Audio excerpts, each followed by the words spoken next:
국회의 책무이기도 하고 이것은 피할 수 없는 일이라고 생각을 합니다.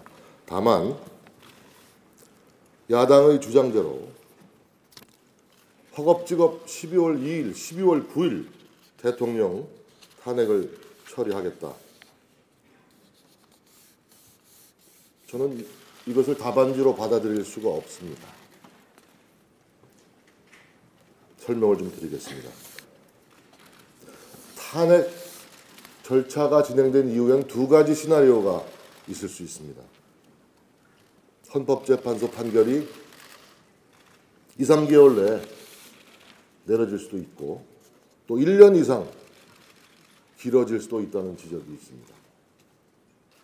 탄핵의 로드맵을 정교하게 설정하지 않고 무작정 대통령 탄핵을 의결하는 것, 이거는 저는 하책이라고 생각합니다. 앞으로 발생하는 모든 불안과 혼란의 책임은 우리 국회가 져야 할 것이기 때문입니다. 제가 말씀드리고 싶은 것은 질서 있는 탄핵 절차를 밟자는 것입니다. 질서 있는 국정수습 노력을 기울이자는 것입니다. 좀 더 구체적으로 설명을 드리겠습니다. 법조계 일각에서는 국회에서 탄핵이 의결되더라도 헌법재판소가 최순실, 안종범, 정호성 등의 형사소송 결과를 보기 위해서 2011년도에 개정된 헌법재판소법 제51조 이것에 따라서 탄핵 심판 절차를 6개월에서 12개월 정도 중지할 수도 있다. 이런 지적이 있는 것입니다.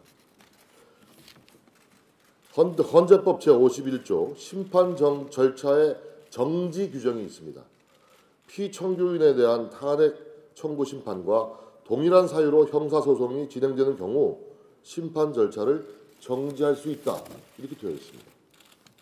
자, 일부 언론에서 보도됐듯이 노무현 전 대통령 탄핵 때는 사실관계에 대한 다툼이 없었기 때문에 2달 만에 후다닥 탄핵 재판이 끝났습니다. 근데 이번에는 많은 사실관계를 두고 다툴 수 있기 때문에 헌재가 증거 조사를 하거나 최소한 6개월 정도 걸리는 1심 재판 결과를 기다려야 한다는 것입니다. 물론 헌법재판소 38조에 180일간의 심판기간 규정이 있습니다. 그러나 이것은 구속력이 없고 훈시 규정으로 해석된다는 지적이 나오고 있는 것입니다.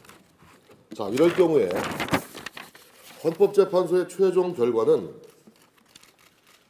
마냥 길어진다는 것을 상정해보면 대통령 임기가 끝날 때까지 안 나올 수도 있는 것입니다.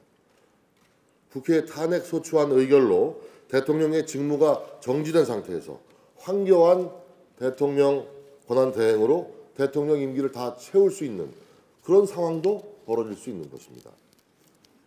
또 그 반대의 경우도 생각해 봐야 될 점이 있습니다.